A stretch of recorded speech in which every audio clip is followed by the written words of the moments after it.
Voilà, donc on va passer à ce qui était vraiment prévu, c'est-à-dire le texte dont le bloc s'agrandit tout seul.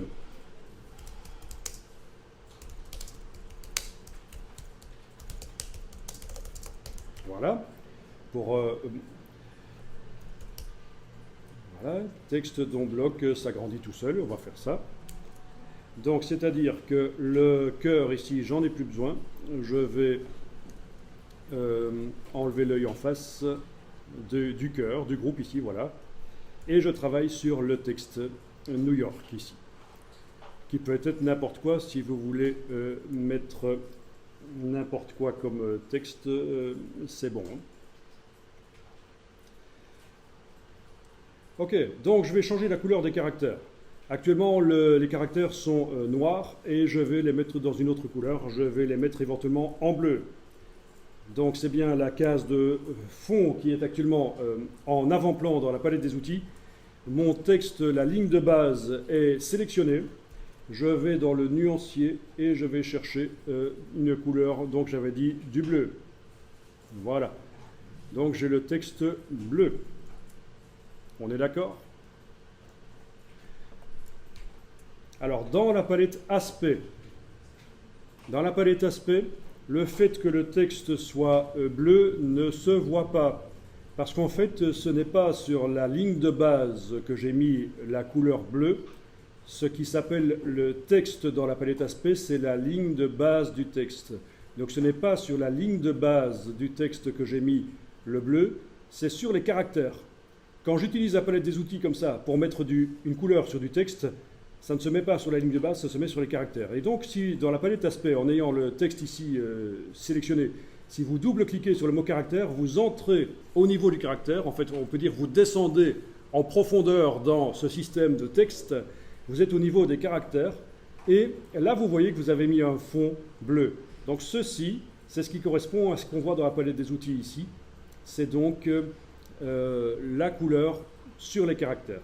Une fois que vous avez vu ça, vous pouvez remonter au niveau de la ligne de base du texte, ce qu'on appelle donc le texte dans la palette aspect. Vous double-cliquez sur le mot texte. Voilà, et vous êtes remonté au niveau de la ligne de base. Et là, on voit qu'il n'y a pas de couleur. Bon, ça, c'est quelque chose de pas évident à comprendre dans Illustrator, c'est que quand on travaille sur du texte, il y a deux niveaux. Il y a le niveau des caractères et il y a le niveau de la ligne de base. Et le niveau de la ligne de base recouvre, en fait, si sur la ligne de base, je mettais une couleur de fond, ça recouvrerait la couleur des caractères. Ben, c'est ce qu'on va faire maintenant. Donc vous avez toujours votre texte qui est, la ligne de base en tout cas, qui est sélectionnée comme ça. Dans la palette aspect, vous allez demander d'ajouter un nouveau fond. Palette aspect, ajouter un nouveau fond. Alors quand on demande d'ajouter un nouveau fond, d'office il y a également un contour qui arrive. Donc ça, c'est inévitable.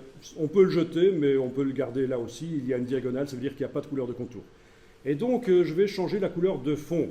Pour changer la couleur de fond de la ligne de base, je suis bien au niveau du texte, deux solutions. Soit je clique là et c'est le nuancier qui apparaît, soit en ayant la ligne fond en surbrillance comme ceci, je vais choisir par exemple du rose. Voilà. Donc les deux sont bons. Le nuancier qui apparaît là, ou en ayant la ligne fond en surbrillance comme ceci, hein, pas la ligne contour, pas la ligne opacité, mais la ligne fond en surbrillance comme ça, je vais aller changer la couleur. Voilà. Donc je la mets en rose. Voilà. Et donc c'est ce que je vous disais. Le texte, au niveau des caractères, il a toujours son fond bleu, mais le fond rose que j'ai ajouté sur les lignes de base recouvre. Et donc ça, je ne sais pas si vous connaissez ce système des fonds qu'on gère via la palette aspect, mais c'est hyper puissant. Par rapport au fonctionnement de Illustrator il y a 10 ou 15 ans, ceci multiplie les possibilités d'une manière assez extraordinaire. Est-ce qu'il y en a qui connaissent la palette aspect ici? On l'a déjà utilisée ici? Un peu, oui. Mais pour le texte, vous l'utilisez, non? Vous allez voir, on va tester. On va faire plusieurs choses sur du texte. Bien. Alors ici, on va faire quelque chose d'assez extraordinaire. C'est que sur le fond, voilà, que je mets en surbrillance, j'indique que je travaille sur le fond, eh bien, je vais ben d'abord, une première chose que... Oui, bon, j'essaie de voir comment je vais vous expliquer la chose pour que ce soit compréhensible. Mais on va mettre un effet spécial qui convertit le texte en une forme. Donc, vous êtes bien en train de travailler sur le fond. Vous avez votre ligne de base qui est visible, on travaille sur le texte. Et plus particulièrement sur quoi? Sur le texte, ben sur le fond rose ici. Et alors, on va dans le menu Effet. Effet, convertir en. Effet, convertir en rectangle arrondi, par exemple. Voilà, et vous avez donc la boîte de conversion ici qui apparaît. La case aperçue est cochée. Bon, et vous voyez que le texte devient, enfin ce fond-là en tout cas, devient un rectangle. OK.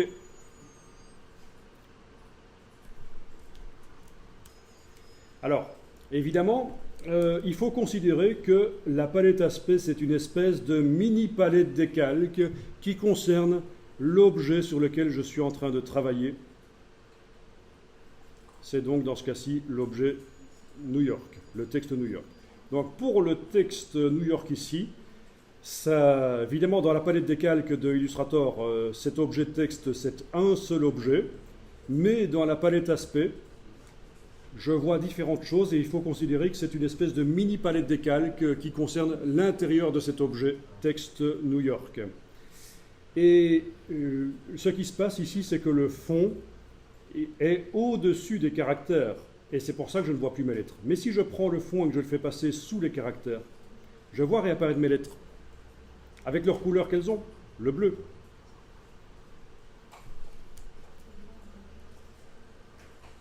Donc on fait passer le fond qui est sur la ligne de base, on le fait passer sous les caractères. Donc les caractères aussi sont sur la ligne de base. Le fond est sur la ligne de base. Et je gère leur empilement. Pour que les caractères soient visibles au-dessus du fond, il faut qu'ils soient au-dessus dans l'empilement. Ok, je vais enregistrer ce fichier dans le stade dans lequel il est actuellement. Voilà. Comme ça, je garde un backup au cas où ça foire. Et on continue.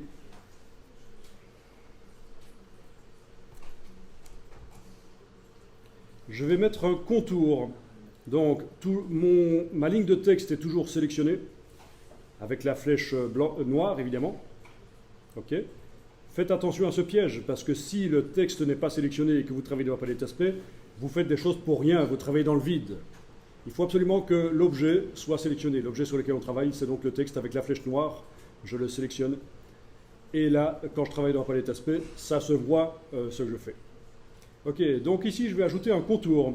Donc la ligne contour est en surbrillance ici et je vais choisir dans la palette donc nuancier, je vais choisir un contour. OK.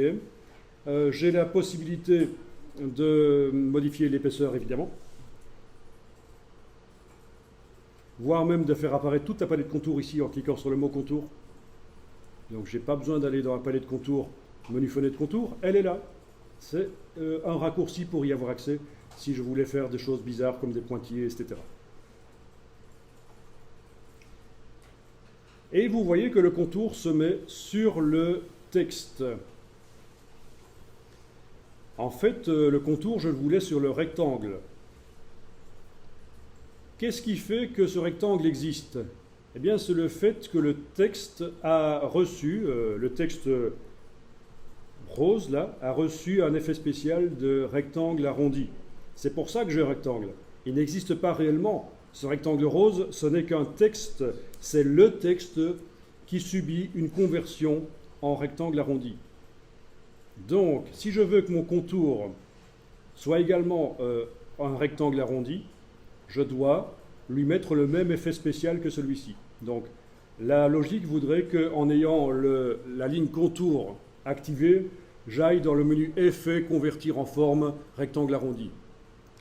Sauf qu'il vaut mieux en fait dupliquer cet effet spécial-là, le mettre sur le contour. Alors, que se passe-t-il quand on le déplace, cet effet spécial, le FX? quand je le déplace sur le contour, comme ceci, eh bien, ce qui se passe, c'est que l'effet spécial agit uniquement sur le contour, plus sur le fond.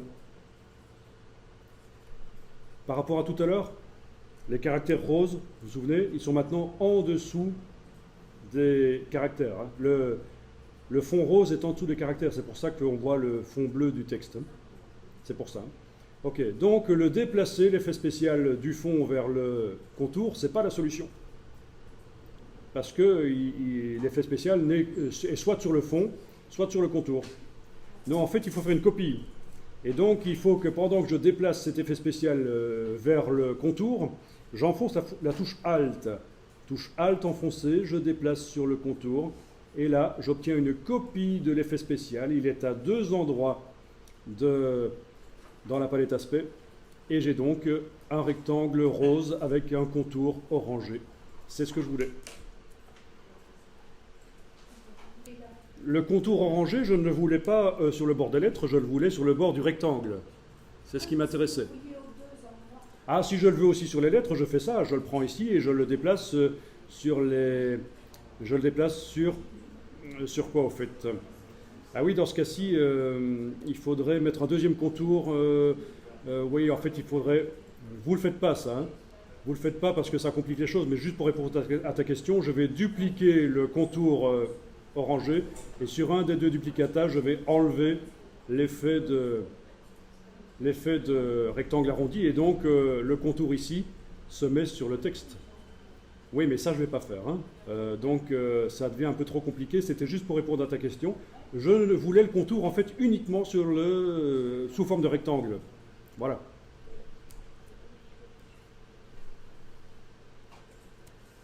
Ok, donc si vous arrivez à obtenir ceci, c'est très bien. Bon, ben voilà, pour répondre à vos questions, vous voulez changer la couleur du texte, ben, il faut descendre au niveau du caractère. Je double-clique sur caractère, et là, je vais changer la couleur du texte. Le fond qui est sur le texte. Voilà. Ok, puis une fois que c'est fait, je vais remonter au niveau de la ligne de base. Donc je double-clique sur le mot texte, et je peux aller changer la couleur du fond rose du rectangle, bien entendu. Voilà. Je vais plutôt le mettre en clair parce que pour la suite ce sera mieux. La couleur du contour. Voilà. Donc tout peut être changé sans problème.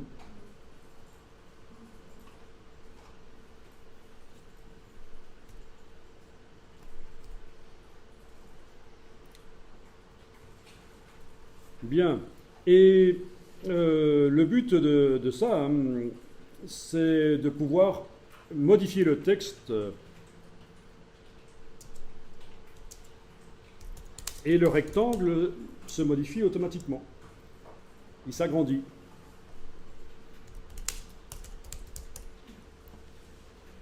Donc c'est pratique quand on fait des interfaces de sites web notamment, ou quand vous devez sur une carte mettre différentes indications, les noms des villes sur un rectangle, vous allez pouvoir dupliquer le rectangle, vous changez juste le texte, le rectangle prend la bonne taille. Sur une indication technique, si vous avez, je veux dire, une illustration technique, ça va pouvoir donc être utile, ce genre de choses. Des espèces d'étiquettes qui s'agrandissent et se rétrécissent en fonction du texte qui est contenu dedans.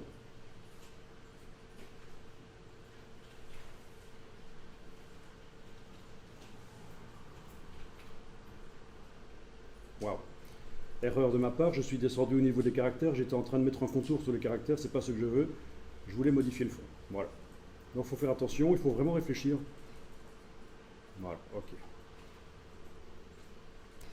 Donc, bien sûr, on peut le faire à la manière habituelle, mais ce n'est pas...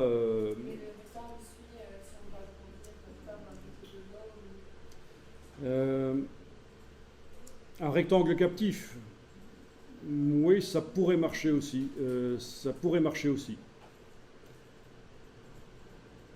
Un rectangle captif comme ceci, sur lequel je mets donc une couleur de fond.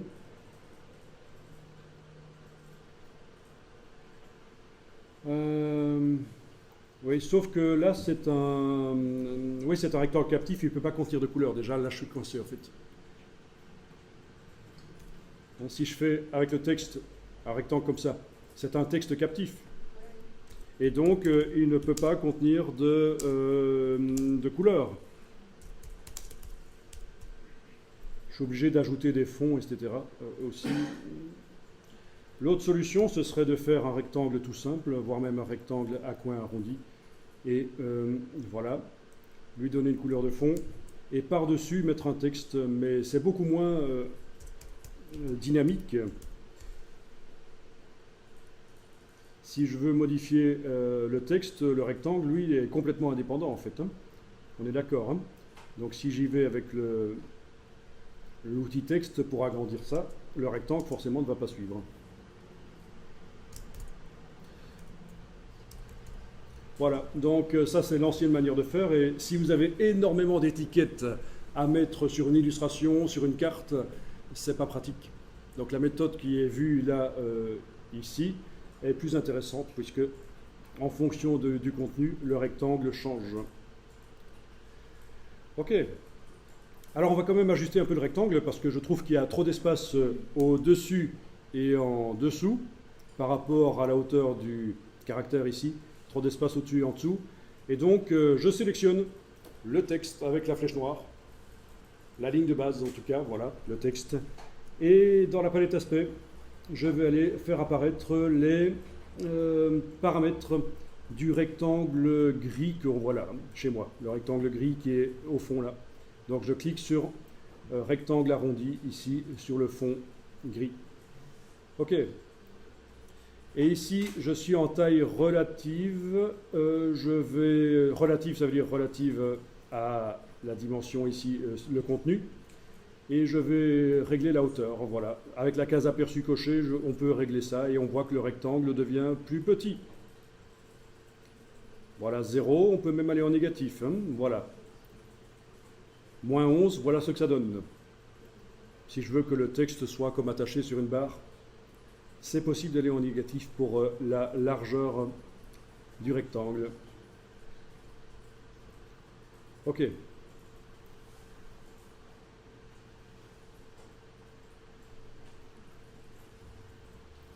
On va dire que c'est bon comme ça à 0. Et évidemment, l'autre effet spécial, c'est une copie du premier. C'est une copie, mais elle est complètement indépendante. Donc, si je veux avoir le cadre qui se met aussi comme ça, je dois cliquer sur le rectangle arrondi qui conserve le contour et mettre à 0 également. 0, touche tabulation, voilà. Et là, ça coïncide, c'est bon. OK.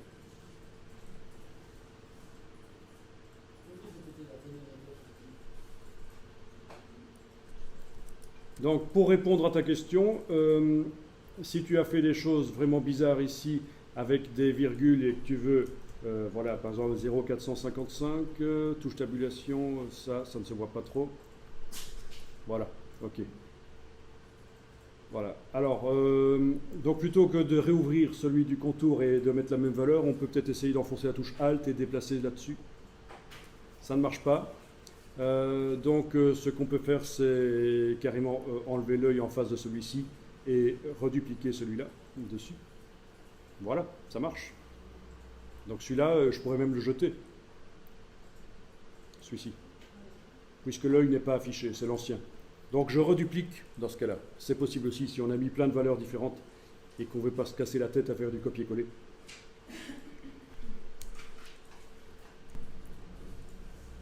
Ok, ça c'est pas mal. J'ai pu aller modifier la hauteur de mon rectangle arrondi en cliquant là-dessus et en jouant sur la hauteur supplémentaire. Ok. Par contre, si je veux le déplacer, si je trouve que je voudrais un peu plus d'espace au-dessus qu'en dessous, alors je vais tester ça. Sur le fond, je teste parce que je voudrais d'abord vérifier que ça marche avant que vous le fassiez. J'active le fond gris.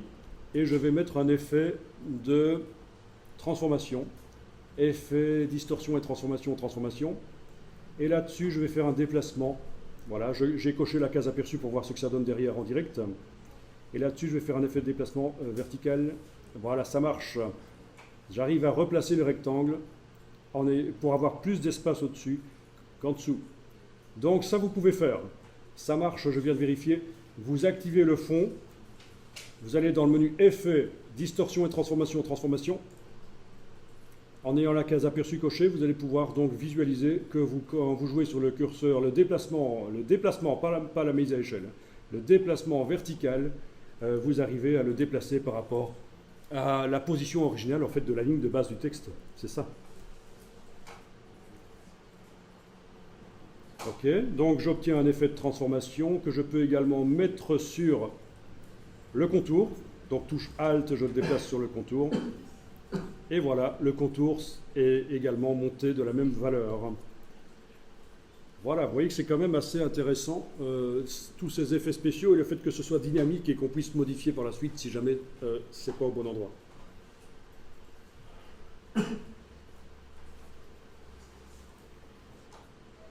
Alors vous seriez étonné, je rencontre des gens qui ont étudié Illustrator à une certaine époque, il y a 15-20 ans en fait, hein, au début de l'infographie, quand il y a eu le boom de l'infographie dans les années 90, ils ont étudié Illustrator et la palette aspect, ils ne connaissent pas. Ils n'ont pas mis à jour leurs connaissances. Mais c'est pas grave, c'est pas un problème. Sauf que pour faire un effet spécial, ils vont peut-être passer 40 minutes au lieu de 1 minute ou 2. Donc c'est quand même dommage. Donc il faut quand même essayer en infographie toujours de remettre à jour ses connaissances. Il y a des choses nouvelles qui apparaissent dans les logiciels. C'est vrai que c'est difficile de suivre, mais l'investissement de temps qui est passé pour apprendre des nouvelles choses qui apparaissent, on peut très vite le récupérer, cet investissement de temps, en évitant de perdre du temps à faire des choses compliquées. Donc la palette aspect, c'est assez extraordinaire. Ok, je vais enregistrer ça.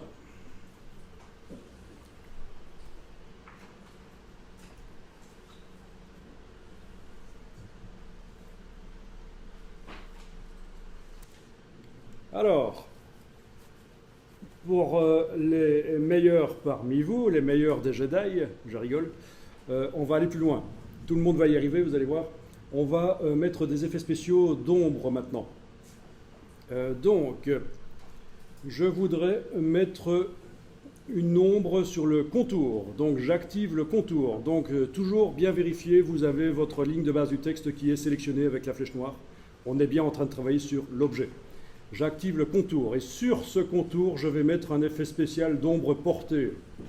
Menu Effet, Spécial, Ombre portée. Effet spécial, ombre portée. Je coche la case aperçue. Et voilà, j'ai une ombre qui est sur le contour. Alors, au niveau de l'effet spécial d'ombre portée, c'est beaucoup moins bien que dans Photoshop. Donc on va essayer de s'en sortir malgré tout. Atténuation par rapport à la dimension du texte ici est un peu trop forte. Je vais mettre un flou, c'est l'atténuation de 0,5. Voilà. Le décalage, je vais voir si je peux décaler. Ah, j'ai oublié de cocher la case aperçue, c'est malin ça. Voilà. Le décalage, ok, oui, par exemple comme ça. Voilà. Donc vous modifiez de manière à obtenir l'effet que vous souhaitez obtenir. Ok, et donc j'ai sur le contour un effet spécial d'ombre portée. Je ne vais pas le mettre sur le rectangle gris. Ça donnerait quelque chose de différent si je le transférais sur le rectangle gris. L'ombre portée sur le rectangle gris, si je déplace sans enfoncer la touche Alt, si je déplace sur le fond, bah, j'ai toujours une ombre, sauf qu'à l'intérieur, là, elle est plus visible. Bah, logique, elle n'est pas sur le contour, elle est sur le fond. Donc c'est vous qui voyez ce que vous voulez faire. Dans ce cas-ci, ça m'intéresse que l'ombre soit sur le contour, comme si le contour était une espèce de cadre par-dessus le fond. Mais donc, vous avez vu que si vous déplacez l'ombre portée sur le fond, elle n'est plus sur le contour, elle est sur le fond. Et logiquement, on ne la voit plus ici. On ne la voit plus que ici. Et là, bien entendu. Donc, je la redéplace là où je la voulais au départ, sur le contour. C'est ça que je veux comme effet.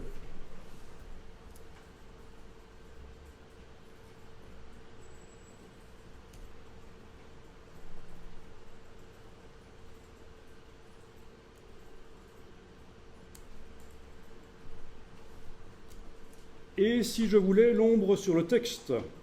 Ah ah! L'ombre sur le texte. Où est-il le texte? Là-dedans.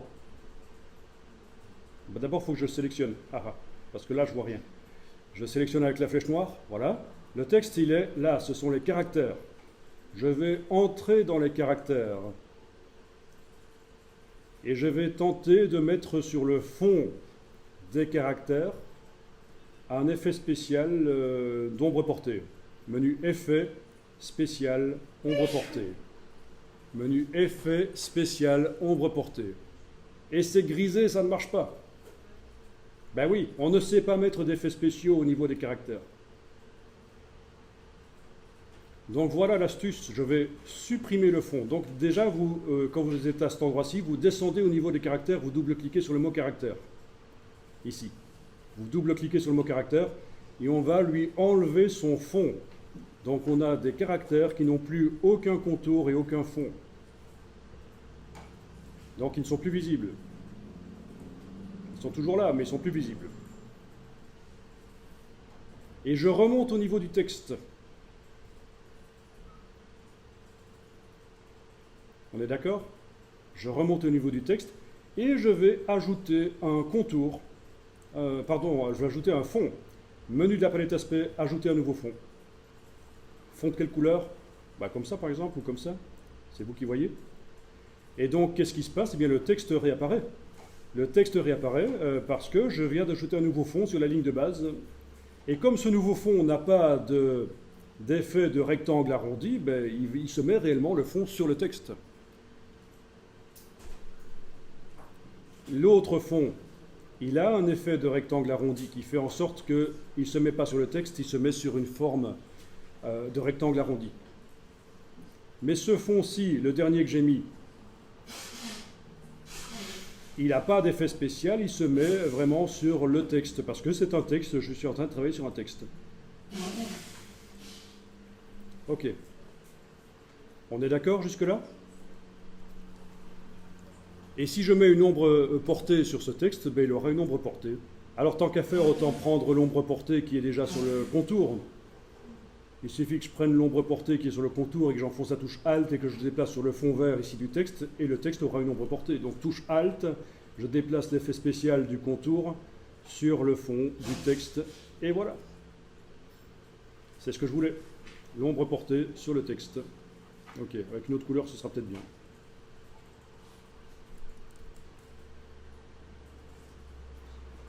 Et on va arrêter là cet exercice parce qu'on est arrivé quand même, pour ceux qui ne connaissaient pas, ça doit être quand même relativement difficile d'appréhender ça. Je peux le mettre en blanc, tiens, voilà.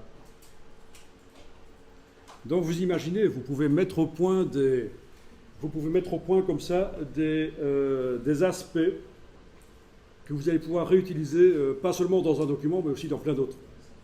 Donc vous allez enregistrer votre document, et la chose suivante qu'on va faire, c'est qu'on va mémoriser cet aspect, et on va le réutiliser sur n'importe quoi. On va le réutiliser.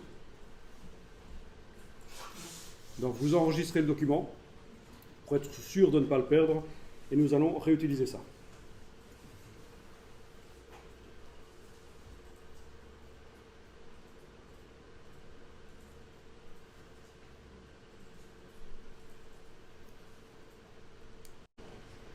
Donc voilà, vous avez, je suppose, tous,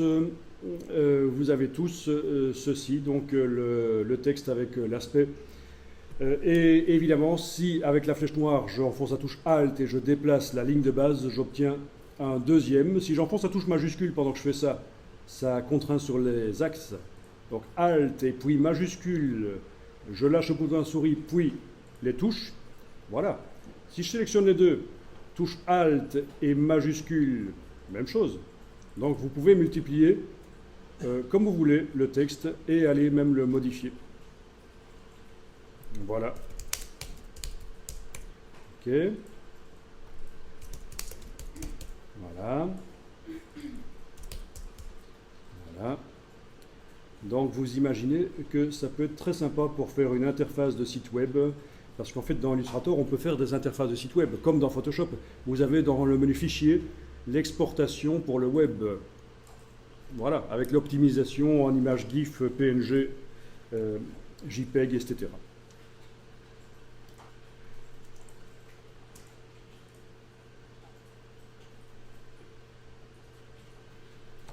Ok.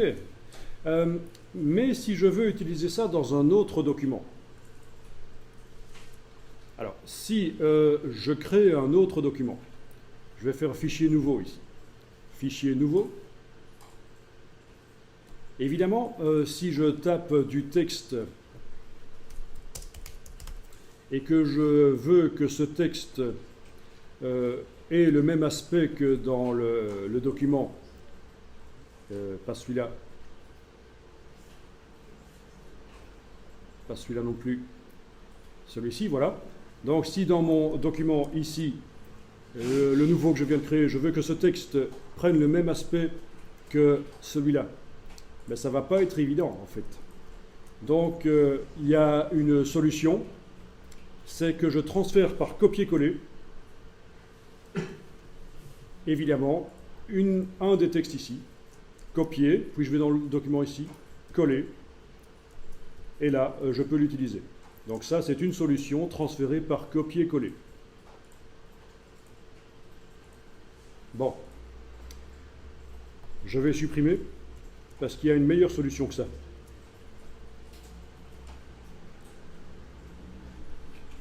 Dans le premier document ici, en ayant la ligne de base ici sélectionnée sur un des textes, peu importe lequel, je vais créer ce qu'on appelle un style, c'est-à-dire un enregistrement de l'aspect. En fait, on peut considérer que la palette aspect est une espèce de laboratoire dans lequel vous mettez au point un style. Et quand le style est bon, on va l'envoyer, donc cet aspect, quand l'aspect est bon, on va l'envoyer dans la palette des styles et on pourra le réutiliser sur n'importe quoi, dans n'importe quel document. Alors, la palette des styles, on l'a fait apparaître, menu fenêtre, style graphique. Menu fenêtre, style graphique. Là, voilà. Donc, on peut considérer que c'est une palette dans laquelle on stocke des aspects. Il y en a déjà certains qui sont livrés avec Illustrator. Mais ce qui m'intéresse, c'est d'envoyer donc dans la palette des styles le style qui est là sélectionné. Alors, il y a plusieurs solutions, et une des solutions, c'est de prendre le petit carré ici et déplacer vers la style graphique. Voilà. Le petit carré qui apparaît ici dans la palette d'aspect, je peux le déplacer ici. Et voilà, ça c'est mon style.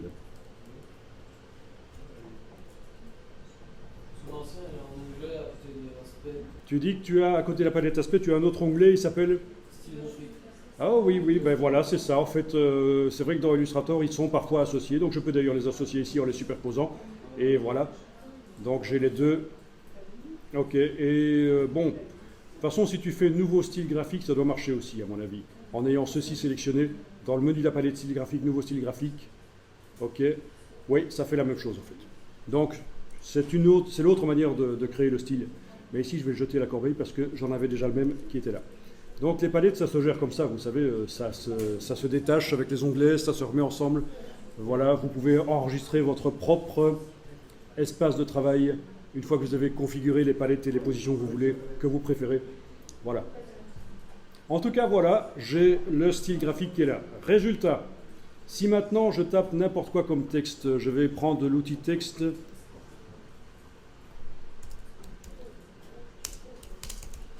Voilà, que je vais agrandir un peu.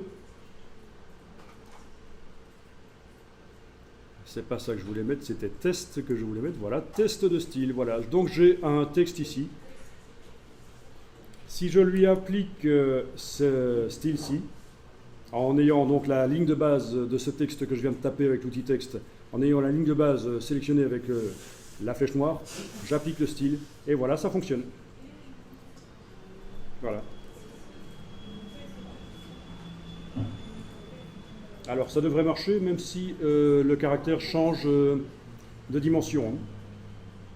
Dans la palette caractère, menu fenêtre texte caractère, si je fais un caractère plus petit, ici je suis en train d'enfoncer la touche majuscule pendant que je clique ici, de manière à aller très vite modifier de 10 en 10 la taille. Sinon je peux prendre aussi l'outil de transformation manuelle, touche majuscule, voilà, Donc vous voyez que ça fonctionne.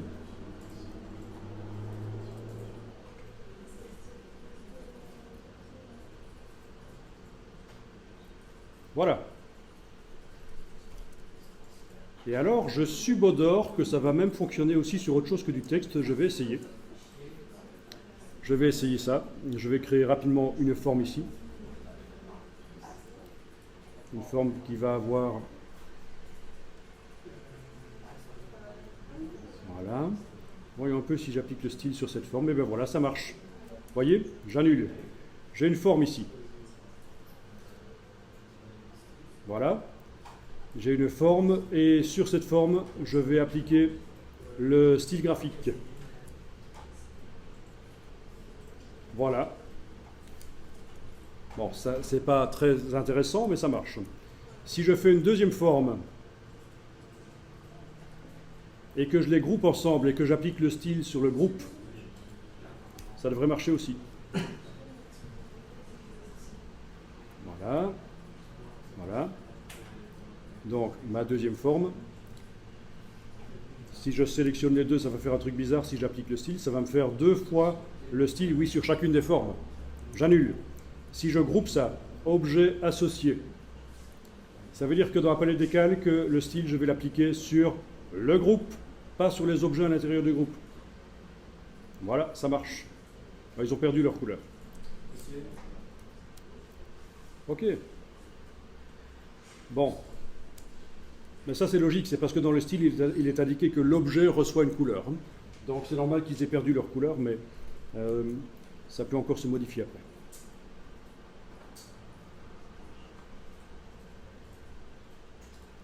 Ok. Non.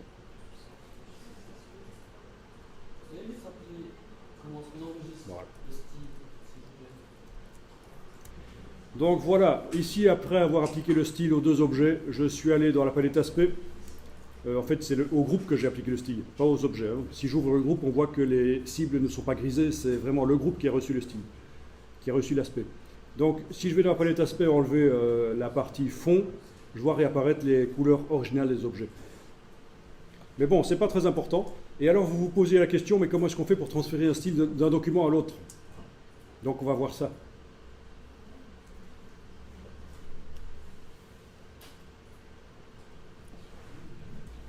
Bon, ben je vois qu'il y en a certains qui sont allés plus loin, qui ont même mis des motifs, etc. C'est bien. Donc, ici, transfert d'un style d'un document à l'autre. Alors, dans mon autre document que j'avais créé là, dans lequel j'avais mis du texte, dans la palette des styles de ce document-là, eh bien, je n'ai pas le style que j'ai créé dans le document d'à côté. Dans le document d'à côté, j'ai ce style-là. Dans ce document-ci, le nouveau, j'ai pas le style. Ben oui, parce que les styles graphiques, c'est comme les brushes, c'est comme tout le reste, les nuanciers, tout ça, c'est propre au document Illustrator. Alors, il y a 2 solutions pour transférer. La solution la plus facile, c'est de faire du copier-coller. Si je prends si je prends un objet qui utilise le style graphique, donc un objet qui utilise le style graphique. Voilà, celui-là. Oui, parce que ceux-là ne l'utilisent pas, en fait. Ceux-là, ils ont été créés avant. Mais le dernier ici, c'est celui qui a servi à créer le style graphique et il utilise le style graphique. Vous voyez, il est encadré là. Donc faites attention à ça. Il faut que je sélectionne un objet qui utilise le style graphique et le seul qui utilise le style graphique parmi ces 5 textes, c'est celui qui est là. Maintenant, je peux faire ça. Ça, voilà, comme ça, celui-là, maintenant, Las Vegas utilise ce style graphique-là. Il est encadré, on est d'accord. Hein? Voilà, donc je prends un texte qui utilise ce style graphique et je vais le transférer par copier-coller. Copier, je vais dans l'autre document, coller, et du coup, le style a également, avec l'objet, été transféré dans la palette des styles. Ça veut dire que je peux sélectionner maintenant ce texte-là et appliquer le style très rapidement. Ça marche. Et cet objet-là ne m'a peut-être servi qu'à transférer le style. Je peux le supprimer, touche suppression. Le style reste dans la palette style graphique. Donc voilà une manière assez facile de transférer des styles graphiques, et ça marchera aussi pour des brushes et pour tout le reste, pour des nuanciers, transférés d'un document à l'autre des caractéristiques. Il suffit de copier-coller un objet qui utilise ces caractéristiques. Ça, c'est une solution. Alors, autre solution, je crée un nouveau document. Voilà un nouveau document, je vais créer un texte dedans. Voilà. Et évidemment, la palette style graphique ne contient pas le style que j'ai créé précédemment, puisque c'est un nouveau document que je viens de faire là. Donc, autre solution pour transférer des styles d'un document à l'autre, je reviens sur le premier document ici. Et cette palette des styles graphiques, je vais la mémoriser. Donc, le premier document qui contient le style qui m'intéresse dans la palette des styles graphiques, je vais mémoriser. Je vais dans le menu de la palette des styles graphiques demander « Enregistrer la bibliothèque de styles graphiques ».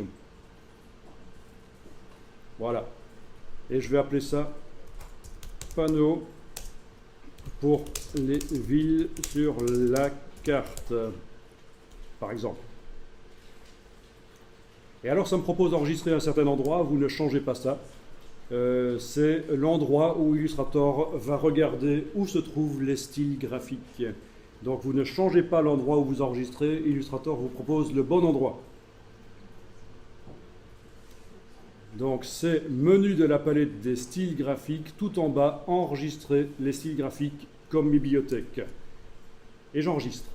Résultat, quand je vais dans un autre document, je vais pouvoir aller dans le menu de la palette style graphique jusqu'à la ligne « Ouvrir la bibliothèque ». Et là, je vais trouver, à la rubrique « Utilisateur », tous les styles graphiques que j'aurais précédemment. Il peut y en avoir des dizaines précédemment mémorisés. Voilà. Et ça s'ouvre dans une palette à part. Donc vous voyez que ça s'ouvre dans une palette. Ça ne charge pas dans la palette style graphique, ça s'ouvre dans une palette non modifiable. Donc cette palette est non modifiable. Mais dès que j'utilise un des styles graphiques de cette palette sur un objet, il est transféré dans la palette style graphique de ce document que je suis en train de travailler. Donc voilà le principe. Transfert de style graphique d'un document à l'autre, soit en copiant-collant un objet qui utilise le style graphique. Et si je veux transférer plein de styles graphiques d'un document à l'autre, j'ai intérêt à mémoriser dans le menu style graphique, mémoriser la palette avec tous mes styles graphiques que j'ai créés, enregistrer la bibliothèque de styles graphiques. Une fois que c'est mémorisé, dans n'importe quel document Illustrator, je vais dans le menu de la palette style graphique demander ouvrir la bibliothèque de styles graphiques, utilisateur, parce que ça c'est ceux qui sont fournis par Illustrator, donc c'est utilisateur, et la palette que j'avais enregistrée s'ouvre, elle est non modifiable, mais je peux l'utiliser. Donc c'est ça qui est parfois compliqué à comprendre, c'est qu'elle est non modifiable en fait. Les palettes enregistrées, on ne peut pas les modifier, mais on peut les utiliser. Et chaque fois qu'on utilise un élément qui fait partie d'une palette, il est ajouté à la palette du document sur lequel je suis en train de travailler. Ok ? Bon, ben, je vous laisse un peu tester ça, si vous voulez. Ceux que ça intéresse peuvent également aller voir sur le web. Si vous tapez Download Illustrator Style, vous allez trouver plein de sites web qui vous proposent de télécharger des styles graphiques pour Illustrator.